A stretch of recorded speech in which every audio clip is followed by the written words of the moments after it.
Hi everybody and welcome to Heel Heat. This is our TNA show for the week. My name is George Coles. That's my tag team partner Zeus. You ready for the show, Z Gangster? Gary Rhodes, everybody. I just love doing that. You love doing dudes too. Whatever. So I have heard.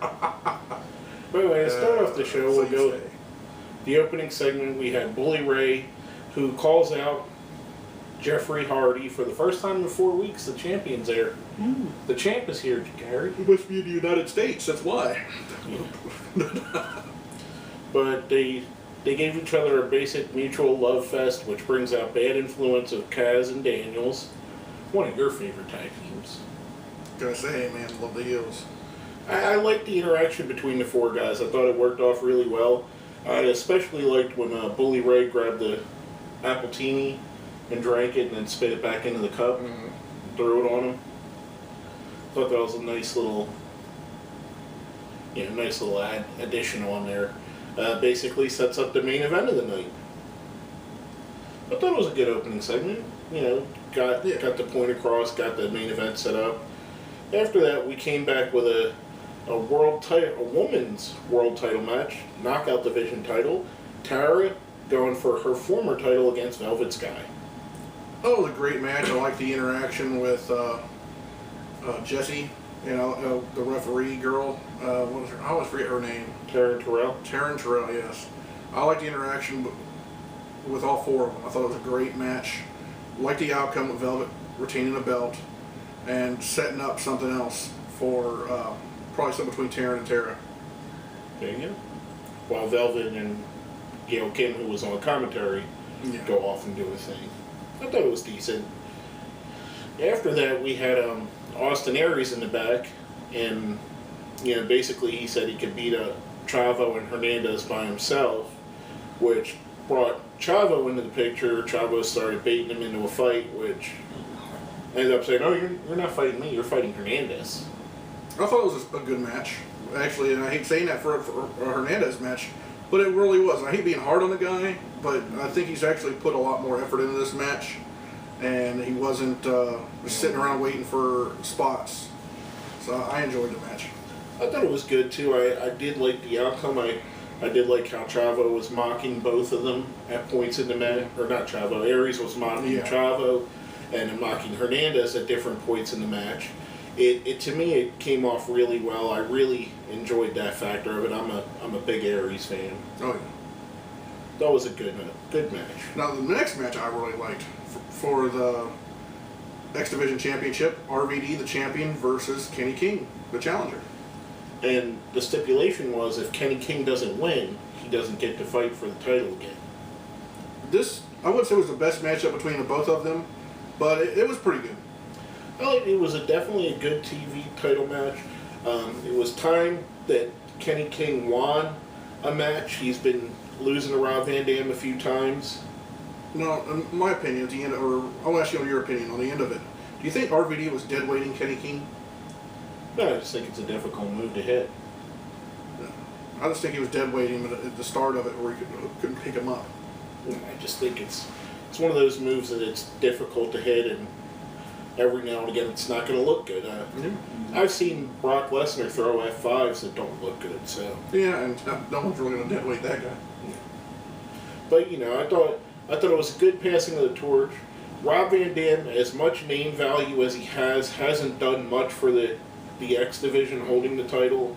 I think Kenny King get some youth into it, get it back to more athleticism. Not that Rob's not a good athlete. I just think Kenny King brings something different to it, and he's a kid that I think can absolutely be pushed to the moon. I like the X Division when the heel is a champion. It brings the best out of all the faces, and I don't know. I like the psychology of their matches better. I like the X Division when there's more than two people in it. That's another scenario too. Next thing we had was the reveal for Lethal Lockdown pay-per-view of the Team Aces and Eights and Team TNA. Now, they've been saying it's only supposed to be 4-on-4, but apparently they've changed their mind without telling anybody. the Aces and Eights are in the ring and reveal all at once. They reveal Devon, Mike Knox, Mr. Anderson, Doc, and Garrett Bischoff. Decent, solid squad there, which brings out Sting to name Team TNA. First, he brings out Samoa Joe, James Storm, Brutus Magnus, and the return of EY Eric Young. Best part of the night, man. I really enjoy the teams. I think they're good. It's a fair... I think it's pretty evenly matched, in my opinion. I will say that if Aces and Eights loses at the pay-per-view, they've lost all steam because they can't keep losing. No. And be a serious threat. But I like how they brought back Eric Young. No one knew he was coming. It wasn't even on the dirt sheets. The team that they had, the teams that got there, Sting's team seems to be a team of just people that had nothing to do on the pay-per-view, so they put them all together. And at one point, wasn't like just 2 months ago, Joe and Magnus in a brutal war against each other? It was before they got jumped by the Aces of Eights. That's why I kind of like it. Because Magnus he's still on the lines of heel and face. And I like it when, when they separate Aces and Eights from the heels and the faces, where they're their own unit. You know what I'm saying? So I kind of like that aspect of it. I like the fact that they didn't use a whole bunch of main eventers for Team TNA to destroy the Aces and Eights. So now you could see that there's a chance that either team can win. It makes it kind of fair. Exactly. Now, speaking of fair, we had our gut check for the week came up next. Evilise Velez versus Lady Tappa. Now, Lady Tappa is the one going in. I wanted to win. As soon as I found out she was the Barbarian's niece, I wanted her to win without even seeing her in the ring just because of how much I like the Barbarian. But she's very physically imposing. Neither girl is great at this point in the ring. And I hate to say it because it's a gut check match, but this was probably the worst match of the night. I agree. But, like I said, I hate to say it because it's gut check. And it's probably... Evilise, as she came from Tough Enough initially, that's the first time I've seen her. And this is the first time I've ever seen Lady Tappa. Or Tappa, how were they pronounced it? Lady Tappa. Tappa, that's what it was. I knew I was pronouncing it wrong. But it was the first time they had a match on national TV. I think Evilise did a couple things where she was at Raw, but... I mean, I could understand why the match wasn't that great. The thing is, they didn't get the crowd psychology down packed, and that's one thing you should learn from the get-go. They kept looking around trying to get the crowd to get into the match. If you're doing right, you don't have to do that. Lady Tappa, she just didn't stay on her opponent. She was just, I don't know, she could be an awesome Kong if they made her one. You get what I'm saying? I mean, she has the size, the ability, and she looks intimidating. She does. I mean, she looks like her uncle. Exactly, with longer hair. That's it. I would make her. I would have made her a pure monster. I would have made her the female equivalent to Umaga. That's my opinion. I like, Evilise wins. We'll get, I guess, next week we'll find out if whoever wins the gut check contract. I would have liked to see Lady Tappa go over, but Evilise does win. Uses an MMA style, which they're seeming to want to do more and more with Bellator. So, kind of works into that. Well, remember right before the match when she's walking into the ring, they said she passed up a mixed martial arts fight to perform. So. The next thing we get an update on AJ Styles, who's been out for about 3 months out of TNA. They do an interview with his wife and one of his longtime friends, talking about how bad of a year he had last year and what his mindset is. And then the payoff is we get to see AJ coming in looking like me. Yeah. And then he races off on his motorcycle. What are y'all doing here? Get out of here. The wife's accent was worse, though, really. This my boy and AJ. Oh, no. Anyways. We learned AJ's not a great dad. Yeah. What's up with that, AJ? No.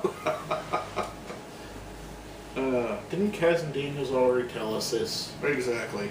Well, the next segment we had was the two Robbies. Robbie E and Robbie T.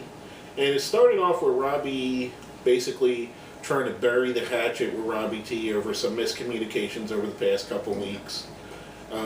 They did a bro-off as kind of a bury the hatchet moment. Robbie did his things. Robbie T started doing his, and Robbie smashes him over the head with a picture, Cardboard. which he sold. Yeah. Good for him for selling. Yeah. But he probably shouldn't have because it's cardboard. It's cardboard. But they split up the Robbies. We'll get into that in a minute. Why? But I thought it's about time. I think they both could be stars on their own. I've liked what Robbie T's done in this, but I never thought he quite fit the gimmick well. But he's made it work for him. The bro-off segments I thought have been rather entertaining. Yeah. It's something new, something different to add to the show that neither of the other opposing companies have. That's what that's what I like about it. Plus, it's short. It's not a long 30-minute segment killing just for him to dance. Exactly. And it looks like Robbie T is going to be the face and Robbie E is going to be the heel, which brings me to our question of the week from last week. Who do you think the best heel in TNA is? Now, before we get into our opinions, I'm going to go ahead and say what some of our friends said. First, from our friend Joshua Adams, 1044. Hardy, LOL. Rude or Aries for sure. It's a hard pick for me because there are 4 heels I love so much. Fair enough. Then we got another one from our friend Paul over at the Deadly Sins. I'd have to say Austin Aries because he's the one I hate the most. LOL. Valid points. Both of them reference Aries. Joshua Adams say Rude and Aries. Who would you say is the best heel in TNA? Like they were saying earlier, it's a hard choice for me because I like Bad Influence so much, and I do like Rude and Aries. We'll go with Daniels, just for plain simple fact he's been doing it a lot longer than them, and he's really great with whatever they put him in. I mean, hell, the guy was Curry Man and made that shit work. So Exactly. That's why. I'm gonna go with one of the I'm gonna agree with the guys that wrote in and go with Austin Aries. I think him and Daniels have a very similar character, so it's very hard between the 4 guys, between Kaz, Daniels, Aries, and Rude. They're so close. It's almost like 1A, 1B, 1C, and 1D. Exactly. But you can't go wrong with any of them. In my personal opinion, I think Daniels in real life isn't as big of a dick. Yeah. So you can see that he's a cool person, whereas Aries, it comes off like he's a dick in real life. Not So going for the reality part. Not saying he probably is a great guy, but it seems more realistic coming from him. Daniels, you could tell it's a gimmick. You know what I mean?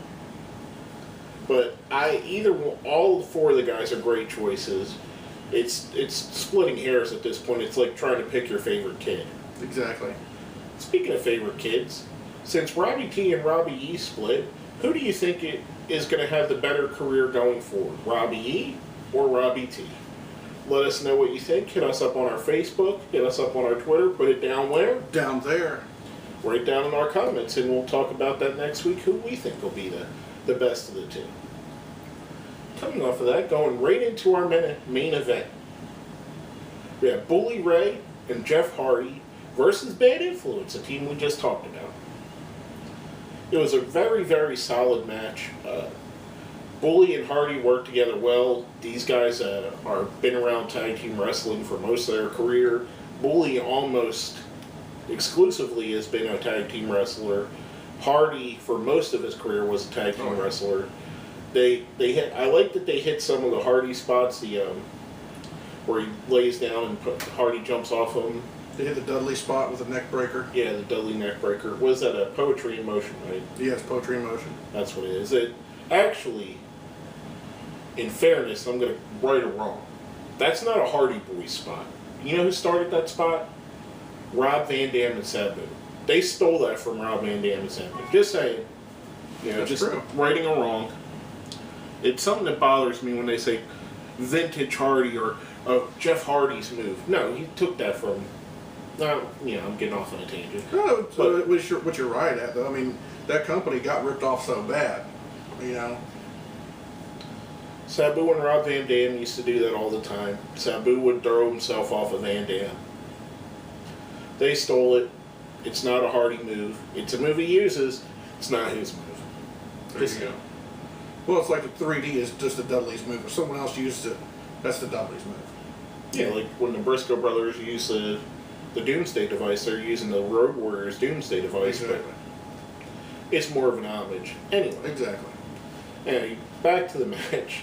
I thought it was really good. I did like the ending. When he had him up on his shoulders and it looked like they were going to hit Doomsday, but he did the electric chair drop that led into the Swanton Bomb. Yep. Which another move that's misnamed. But anyway. Why don't you go into it, George? Nah, I'll leave that for another show. You like picking them apart so much. I thought it was a really good match. I really enjoyed Bad Influence, how they worked with the two guys. I like them injecting themselves into the world title picture, which is Bully Ray and Jeff Hardy right now. I thought it was a good match. I thought it was a solid TV main event. Right, it was. It was a great match. I mean, all four guys put it all out there. What can you say? And speaking of putting it out there, now after that, before the match, we had Angle telling the cameraman to follow him. After that, we find out that Kurt Angle is going into the den of aces and eights. He goes in, single-handedly wipes them all out, gets to the vice president, the hefty guy that's wearing a mask. He unmasks him off camera, says, "No, not you." And that's it. And then he gets hit in the back of the head, end of show. So we never find out, leaves on a cliffhanger. I'm going to let the cat out the bag. The hefty guy all along has been me. You grew I'm taller? the leader. You grew taller? I wear elevator shoes. Oh. Now, I don't know about that segment there, though. You know, you're kind of like you have one guy that's destroyed the whole team. It's kind of like a Nexus Cena thing. Yep. And But it's Kurt Angle. It is Kurt Angle, yes, but He's a cyborg. how's that helping Briscoe out when he's supposed to be working against Briscoe? Well, Briscoe's the one that got over on him. Remember, he only hit a couple of them, and then they came from the other room, and that's when he got overwhelmed. Okay. But I thought it was good to leave it on a cliffhanger. It literally makes you want to know what's coming next, especially with a live show. You can't jump on the internet and go, oh, okay, it's revealed next week that it's whoever it's going to be. Indeed. And that, I think that's probably... Indeed. It's going to be kind of tight. Indeed. And that's what the Aces and Eights actually needed, because they've been needing some attention. It's been fizzling out here and there. They've been, giving it little shots with the Bully Ray and the Bully Ray wedding. They've been giving it little shots with Bischoff and Briscoe And Anderson. But it's fizzling bad. Oh no. Now we're going to get into how we rate the show. How you rate it now? Just so you guys remember, our rating system is 1 through 5. 5 being the best, 1 being the worst. Now, number 1 is a Garrett Bischoff, and number 2 is a Christian York, number 3 is James Storm, 4 is Christopher Daniels, 5 is the man we just talked of, Kurt Angle. What would you give it, Gary? I'm going to give it a solid Storm. Number 3. I'm gonna go with a Storm, maybe Daniels. I think. Actually, no, I'm gonna go with you. I'm gonna say Storm. I was kind of split. Give me a Daniels. Well, here's the reason I'm gonna give it a Daniels. You know why? Because our Hulk Hogan count 0 Thunderlips. Goose egg, mofo. No Hogan on the show. It removes the rating up 1 point for me. I'll follow suit. I'll follow suit too. If it made you so happy, I'll go to 4. You know you like it when Hogan's not there. Well, the question of the week, who's the biggest heel? I was like, backstage, it's Hulk, right? What can I say? What can you say? But basically, that's all I gotta say. That's it. Anything you need to add? That's it. My name is George Coles. Gary Rhodes. And this has been Heel Heat.